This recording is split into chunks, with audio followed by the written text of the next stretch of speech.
கண்களை மூடி பக்தியோடு நாம் ஜெபிப்போமாக.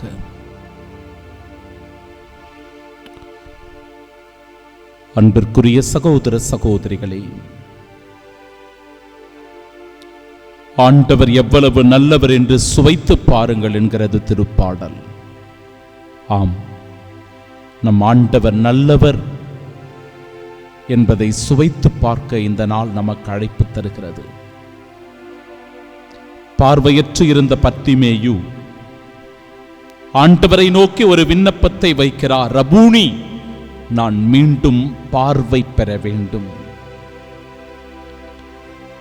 அவனுடைய விண்ணப்பத்திற்கு பதில் தருகிற இறைவன், மகனே, உன் நம்பிக்கை உன்னை நலமாக்கிற்று என்று சொல்லி அவனுக்கு மீண்டும் பார்வை தருவதை பார்க்கிறோம். அன்பிற்கு பிரியமானவர்களே, நாமும் கூட பல நேரங்களில் பார்வையற்றவர்களாக இருக்கிறோம், இருளில் வாழ்ந்து கொண்டிருக்கிறோம். நம் கண்கள் நன்றாக தெரிந்தாலும், ஒளியில் நாம் வாழ்ந்து கொண்டிருந்தாலும், நம் செயல்கள் பல நேரங்களில் இருளில் நடக்கின்ற செயல்களாக, பார்வையற்ற தனங்களாக அமைந்திருப்பதை நம் வாழ்க்கை நமக்கு உண்மையாய் மெய்ப்பித்து காட்டுகிறது. ஆம், தவறுகள் செய்யும் போது, தீமையில் வாழும்போது, பொய் புரட்டுகளை அடுக்குகின்ற போது, பிறரை ஏமாற்றி வஞ்சித்து பறிக்கும் போது, ஆண்டவர் வேண்டாம் என்று இறைவனையே படைத்தவரையே புறம் தள்ளுகிற போது, ஒருவர் மற்றவரை நேசிக்க மறக்கிற போது, ஒருவர் மற்றவரை மன்னித்து ஏற்றுக்கொள்ள மனமில்லாமல் கல் நெஞ்சம் படைத்தவர்களாய் வாழும்போது நாம் இருளில்தான் இருக்கின்றோம், குருடர்களாகத்தான் வாழ்கின்றோம். ஆண்டவரே, நான் மீண்டும் பார்வை பெற வேண்டும் என்று விண்ணப்பித்த பர்த்திமேயுவினுடைய விண்ணப்பத்தை போல, அவரின் எளிய மன்றாட்டை போல நம் மன்றாட்டும் ஆண்டவருடைய திருமுன்னிலையில் எழ வேண்டும். தூபம் போல அவர் திருமுன்னிலையில் எழ வேண்டும். ஆம் ஆண்டவரே, நான் ஒரு விண்ணப்பம் செய்கிறேன். பர்த்திமேயுவை போல எளிய என் விண்ணப்பத்திற்கு நீர் செவிசாய்த்தருளும். நானும் கூட பார்வை பெற வேண்டும். என் பார்வை இரக்கமுள்ள பார்வையாக, கருணை நிறைந்த பார்வையாக, அன்புள்ள பார்வையாக, கனிவு நிறைந்த பார்வையாக, நீதி உள்ள பார்வையாக, நேர்மை நிறைந்த பாதையாக இருக்கும்போது, ஆண்டவரே, பர்த்திமேயுவை போல ஆசீர்வதிக்கப்பட்டவனாய் இந்த நாளில் நான் திகழ்கிறேன். எல்லா வரங்களையும் நலன்களையும் பொழிந்து என்னை இந்த நாளில் சிறப்பாக ஆசீர்வதிக்கும்படியாக என்னையே ஒப்புக் கொடுக்கிறேன் என்று சொல்லி ஆண்டவரிடத்தில் ஒப்புக் கொடுப்போம். ஆசீர் பெறுவோம். ஆமென்.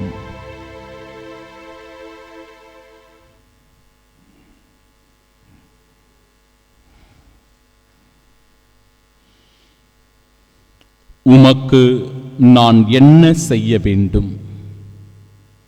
நம் ஆண்டவராகிய இயேசு கிறிஸ்துவின் அன்பும் அருளும் அமைதியும் மகிழ்ச்சியும் உங்கள் அனைவரோடும் இருப்பதாக. அன்பிற்கு பிரியமுள்ள சகோதர சகோதரிகளே, தன் தேவை என்ன என்பதை சரியாக உணர்ந்திருந்தார் பர்த்திமேயு. முதல் சிந்தனை, அவர் நடிக்கவில்லை, ஏமாற்றவில்லை. ஆண்டவர் முன்னிலையில் தன்னை முழுமையாக வெளிப்படுத்தி தன் இயலாமையை எடுத்துச் சொல்லி, ஆண்டவரே, நான் பார்வை பெற வேண்டும் என்பதை தெளிவாக ஆண்டவர் முன்னிலையில் எடுத்துரைத்தான். தன் தேவை என்ன என்பதை சரியாக உணர்ந்திருந்தான் பர்த்திமேயு. சகோதர சகோதரிகளே, இந்த திருப்பலியில் பங்கெடுக்கிற என் அன்பு உள்ளங்களே, நம் தேவை என்ன என்பதை சரியாக நாம் உணர்ந்திருக்கிறோமா? நாம் எதனால் பார்வை பெற வேண்டும் என்பதை நாம் அறிந்து வைத்திருக்கிறோமா? எந்த சூழ்நிலையில் நாம் பார்வையற்றவர்களாக இருக்கிறோம்? நமக்கு நன்றாக கண் தெரிகிறது, ஒளியில் நாம் இருக்கிறோம். ஆனாலும் கூட ஆன்மீக குருட்டுத்தனம் நமக்குள் இருக்கிறது. ஆன்மீக குருட்டுத்தனத்தில் வாழ்கிற நாம் தவறுகள் செய்து தீமையில் உழன்று இருளில் வாழ்ந்து கொண்டிருக்கிறவர்களாக இருக்கிறோம். அதனால்தான் நாம் பார்வை பெற வேண்டும். நம் தேவையை உணர்ந்து ஆண்டவரிடத்தில் விண்ணப்பிக்கிறோமா? சிந்திப்போம். இரண்டாவது, பர்த்திமேயு அந்த கூட்டத்தை பொருட்படுத்தவில்லை. அந்த கூட்டம் சொல்லுகிறது, போதகரை தொந்தரவு செய்ய வேண்டாம். தடுக்கிறார்கள், கத்த வேண்டாம் என்று தடுக்கிறார்கள். ஆனால் தடுப்பவர்கள் எவரையும் அவர் பொருட்படுத்தவில்லை. முதலில் கத்தி ஆண்டவரை கூப்பிடுகிறார். தாவீதின் மகனே, எனக்கு இரங்கும் என்று கத்தி ஆண்டவரை அழைக்கின்றார். அந்த கூட்டம் அவரை தடுக்கின்ற போது இறைவார்த்தை சொல்லுகிறது, இன்னும் அவன் உரக்க கத்தினான், தாவீதின் மகனே, என் மீது இரக்கம் வையும். நமக்கு ஒரு நல்லது நடக்க வேண்டுமென்றால், ஆண்டவரிடமிருந்து ஒரு அருட்கொடையை பெற வேண்டுமென்றால், ஆண்டவரிடமிருந்து ஒரு நன்மையை நாம் பெற்றுக்கொள்ள வேண்டுமென்றால், பிறர் சொல்லுவதை பொருட்படுத்தக்கூடாது. அவநம்பிக்கையில் நாம் இருக்கக்கூடாது. ஆண்டவரிடத்தில் நம்மை முழுமையாக அர்ப்பணித்து வேண்டி செபிக்கிறவர்களாக இருக்கணும். நம்ம குறிக்கோள் ஆண்டவருடைய பார்வை நம் மீது பட வேண்டும். பர்த்திமேயுவை போல ஆண்டவர் நம்மை திரும்பி பார்க்க வேண்டும். என் மகன், என் மகள் எதற்காக என்னை கூக்குரல் எழுப்பி வேண்டுகிறான், எதற்காக என்னை நோக்கி மன்றாடுகிறார் என்பதை ஆண்டவர் உணர்ந்து நம் பக்கமாக தம் திருமுகத்தை திருப்ப வேண்டும். ஆம், அவன் உரக்க கத்தியதால் ஆண்டவருடைய பார்வை அவன் மீது பட்டது. பிறகு மூன்றாவது, தான் அணிந்து கொண்டிருந்த போர்வையை தூக்கி எறிந்தான். ஆம் அன்புக்குரியவர்களே, பர்த்திமேயுவுக்கு அந்த போர்வைதான் ஒரு பிழைப்பு, அந்த போர்வைதான் ஒரு பாதுகாப்பு. ஆனால் பிழைப்பிற்காக, பாதுகாப்பிற்காக வைத்திருந்த அந்த போர்வையையே அவன் தூக்கி எறிந்தான் என்றால், பழைய அவனுடைய அடையாளத்தை அவன் தூக்கி எறிவதற்கு தயாராக இருந்தான். சில பேர் பழைய அடையாளங்களை வைத்துக்கொண்டு வேதனையில், துன்பத்தில், அவமானத்தில் உழன்று கொண்டிருப்பதை நாம் அறிகின்றோம். பல பேருக்கு இந்த பழைய அடையாளங்கள் தூக்கி தூர வீசி எறிய முடியாமல் ஒரு தடையாக இருந்து கொண்டிருக்கும். பர்த்திமேயுவை போல தூக்கி தூர வீசி எறிய வேண்டும். அந்த பழைய அடையாளத்தை தூக்கி வீசி எறிந்தால்தான் நமக்கான புதிய பாதை, புதிய வாழ்வு, புதிய நம்பிக்கை, புதிய விடுதலை உண்டாகும். புதிய அடையாளம் நமக்கு கிடைக்கும். நான்காவது, சரியான ஒரு விண்ணப்பத்தை செய்கிறான். ஆண்டவர் கேட்கிறார், உனக்கு என்ன வேண்டும்? உனக்கு என்ன வேண்டும்?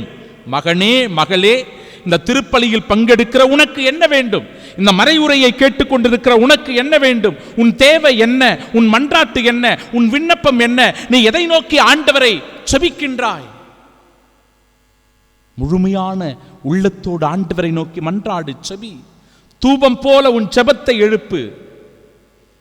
இந்த இடத்தில் பர்த்திமேயு, ஆண்டவரே, நான் மீண்டும் பார்வை பெற வேண்டும் என்கிற விண்ணப்பத்தை மிக தெளிவாக, சரியாக விண்ணப்பிப்பதை பார்க்கிறோம்.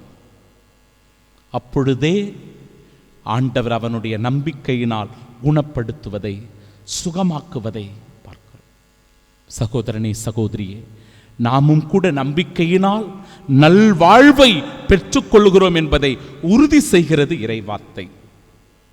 உயிருள்ள கற்களாக நாம் இருக்க வேண்டும் என்கிற அழைப்பை தருகிறது இன்றைய நாளின் முதல் வாசகம்.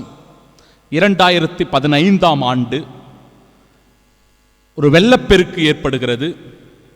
அப்பொழுது ஒரு பங்கு கோவில் நிவாரண மையமாகவே மாறிவிடுகிறது. ஆம், எதை பற்றியும் யோசிக்காமல் மக்களுடைய தேவையை உணர்ந்து, அந்த மக்கள் அல்லல் படுவதை, துன்பத்தில் இருப்பதை, நெருக்கடியில் இருப்பதை உணர்ந்து அந்த மக்கள் எல்லோரும் கோவிலில் தஞ்சமடையும்படியாக இடம் கொடுக்கிறார்கள். அந்த மக்களுக்கு தேவையான உணவு அந்த ஆலயத்திலேயே சமைத்து கொடுக்கப்படுகிறது.